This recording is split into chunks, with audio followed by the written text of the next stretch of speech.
माझा कान फोडेल. मला आता जर तिथे कोणी झक मारताना दिसलं नाही मी सरळ कान फोडेल. कौन चांग कर रहे? शिकवू नका. कोई भी चांग हो चिंचांग हो जो कोणी सर रावला बोला इकडं राठोड साहेब इकडे. मग कसं काय गेला आमध्ये? हा कधी गेला मला पण नाही माहिती. विनाकारण सगळ्यांचे रक्त तापवताना कशाखाली मध्ये गेला तो माहिती एक दोन विषय बघा काय प्रॉब्लेम काय होतं सांगतो तुम्हाला तुमच्या लोकांना तुमची लोक माहिती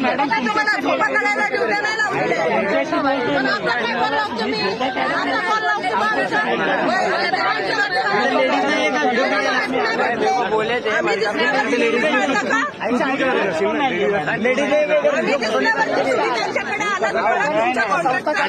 यांचे 51 कर्मचाऱ्यांना आयडी नाहीये. 51 कर्मचाऱ्यांना आयडी नाहीये.